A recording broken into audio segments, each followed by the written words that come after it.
கர்த்தருடைய பரிசுத்த நாமத்திற்கு மகிமை உண்டாவதாக. ஆரோகண சங்கீதங்களின் வரிசையில் இன்றைக்கு 134ஆம் சங்கீதத்தை தியானிக்கிறோம். இது 15வது கடைசி சங்கீதம். ஆரம்பத்தில் அவர்கள் 14 சங்கீதங்களை பாடல்களாக பாடி கொஞ்சம் கொஞ்சமாக அவர்கள் மலை ஏறுகிறார்கள். இப்பொழுது சியோன் மலைக்கு வந்து சேர்ந்து விட்டார்கள், தேவனுடைய ஆலயத்திற்குள் வந்து விட்டார்கள். இந்த சங்கீதத்தை, இந்த ஆரோகண சங்கீதங்களை இஸ்ரவேல் மக்கள் வரும்பொழுது பாடுவது மட்டும் கிடையாது. லேவியர்கள் தேவாலயத்தினுடைய படிக்கட்டுகள், மொத்தம் 15 படிக்கட்டுகள், ஒவ்வொரு படிக்கட்டுகளிலும் நின்று ஒவ்வொரு சங்கீதமாக பாடிக்கொண்டு அவர்கள் ஏறுவார்கள். 15வது சங்கீதம் பாடும் பொழுது அவர்கள் தேவனுடைய ஆலயத்திற்குள் வந்து விடுவார்கள். லேவியர்களுடைய முறை, அதாவது அந்த பாடகர்கள், லேவியர்களிலே பாடல் பாடுகிற அந்த பாடகர் குழு இவ்வாறு அந்த பாடல்களை பாடுவார்கள். பாடிக்கொண்டே அந்த சங்கீதங்களிலே அந்த படிக்கட்டுகள் ஏறுவார்கள். மக்கள் பல இடங்களிலிருந்தும் பிரயாணம் பண்ணி வருகிறவர்கள் எருசலேம் மலைக்கு ஏறும் பொழுது இந்த பாடல்களை பாடுவார்கள். இப்ப மக்கள் ஒருபுறம் பாடிக்கொண்டு ஏறிக்கொண்டிருப்பார்கள். தேவாலயத்தினுடைய படிக்கட்டுகள் 15 படிக்கட்டுகளிலே லேவியர்கள் பாடிக்கொண்டு ஏறி விடுவார்கள். இப்பொழுது இந்த லேவியர்களும் மக்களும் எங்கே வந்து ஒன்றிணைகிறார்கள் என்று சொன்னால் தேவனுடைய ஆலயத்தில் வந்து ஒன்றிணைகிறார்கள். தேவனுடைய ஆலயத்தில் வந்து ஒன்றிணைகிறவர்கள் என்ன செய்ய வேண்டும் என்று சொல்லி ஒரு சந்தோஷமான விஷயம் இங்கே சொல்லப்பட்டிருக்கிறது. ராக்காலங்களில் கர்த்தருடைய ஆலயத்தில் நிற்கும் கர்த்தரின் ஊழியக்காரரே, நீங்கள் எல்லாரும் கர்த்தரை ஸ்தோத்தரியுங்கள். எப்படி ஸ்தோத்தரிக்க வேண்டும் என்று சொல்லி 2வது வசனத்துல நாம் வாசிக்கிறோம். உங்கள் கைகளை பரிசுத்த ஸ்தலத்திற்கு நேராக எடுத்து கர்த்தரை ஸ்தோத்தரியுங்கள்.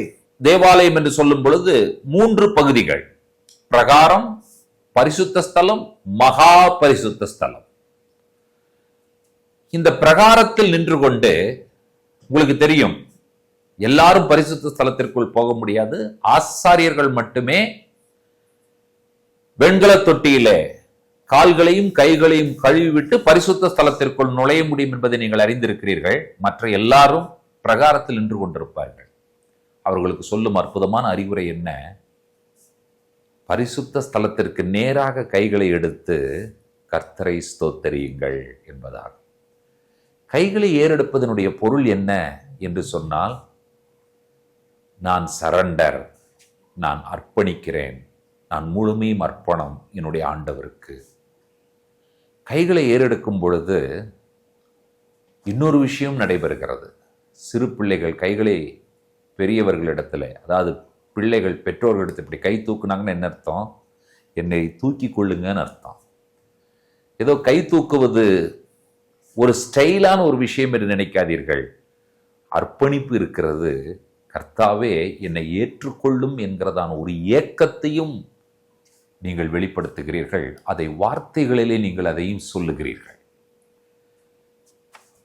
நீங்கள் பரிசுத்த ஸ்தலத்திற்கு நேராக கர்த்தரின் ஊழியக்காரராக, அதாவது நீங்கள் யாராயிருந்தாலும் கர்த்தருக்கு வேலை செய்கிறவர்கள் தான்.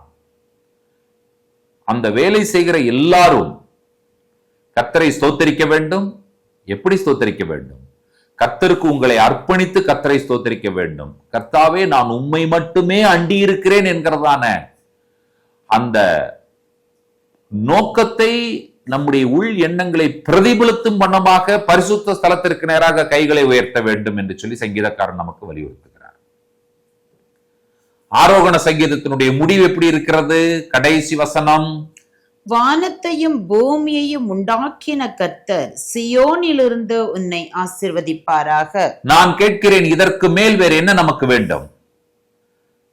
படைத்த எல்லா படைப்புகளுக்கும் சொந்தக்காரர் ஒருவர் இருக்கிறார். அவர்தான் நம்முடைய ஆண்டவர் யெகோவா தேவன், அருமை இரட்சகர் இயேசு கிறிஸ்து, பரிசுத்தாவியாகிய திரியேக தேவன்.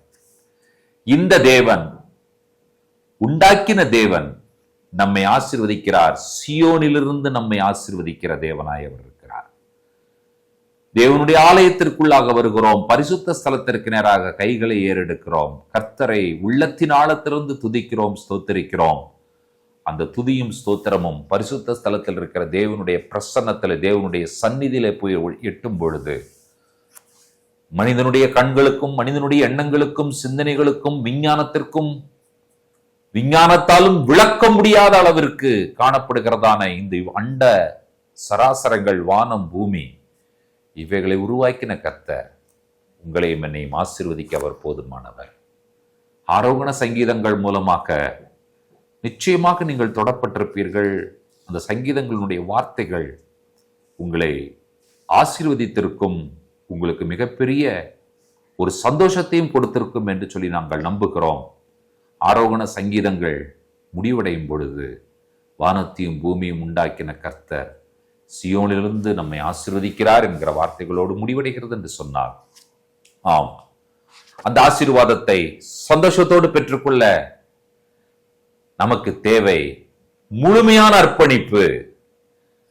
இருதயத்தின் ஆழத்திலிருந்து ஆண்டவரிடத்துல சொல்ல வேண்டும், ஆண்டவரே நான் உண்மையே சார்ந்திருக்கிறேன், என்னை ஏற்றுக்கொள்ளும். கைகளை உயர்த்தும் பொழுது கர்த்தர் நம்மை ஆசீர்வதிக்கிற தேவனாய் இருக்கிறார். when you lift up your hands, that is the sign or symbol, Lord, I just want to receive the blessings from you. உம்மிடத்திலிருந்து ஆசீர்வாதங்களை பெற்றுக்கொள்வதற்கு நான் ஆயத்தம் ஆண்டவரே என்கிறதான தகவலையே நீங்கள் ஆண்டவரிடத்தில் சொல்கிறீர்கள். வாருங்கள், ஆரோகண சங்கீதங்களினுடைய முடிவிலே இணைந்து கைகளை உயர்த்தி நாம் இன்றைக்கு ஜெபிக்க போகிறோம்.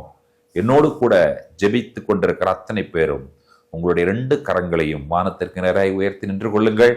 நாம் இணைந்து ஜெபிப்போம். நாம் கைகளை உயர்த்துவதனுடைய நோக்கம் surrender. I want to receive. நான் பெற்றுக்கொள்ள விரும்புகிறேன். எதை? ஆசீர்வாதத்தை. ஜெபிப்போமா?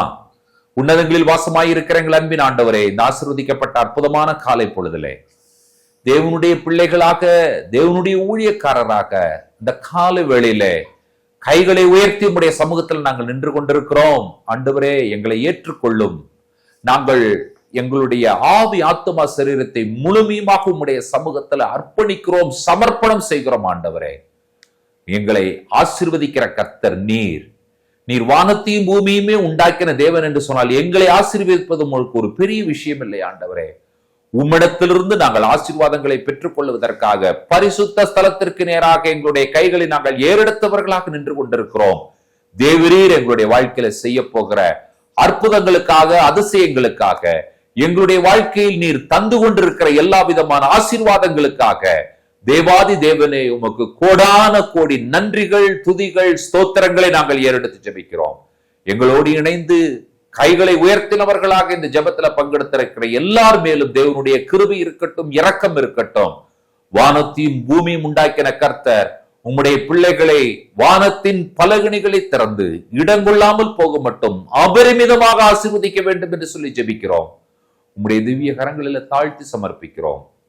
துதி கனமகிமை உமக்கே ஏறெடுக்கிறோம். இயேசு கிறிஸ்துவின் நாமத்தில் வேண்டிக் கொள்கிறோம் பிதாவே. ஆமேன், ஆமேன். நம்முடைய கர்த்தராகிய இயேசு கிறிஸ்துவின் கிருபையும் பிதாவாகி தேவனுடைய அன்பும் பரிசுத்த தேவாவியானவருடைய அந்யோன்ய ஐக்கியமும் சிநேகமும் நம்ம அனைவரோடும் கூட கர்த்தருடைய வருகை பரியந்தம் நீடித்து நிலைத்திருப்பதாக. ஆமேன், ஆமேன். கர்த்தர் தாமே நம்ம ஒவ்வொருவரையும் நிறைவாய் ஆசீர்வதிப்பாராக. Shalom, shalom.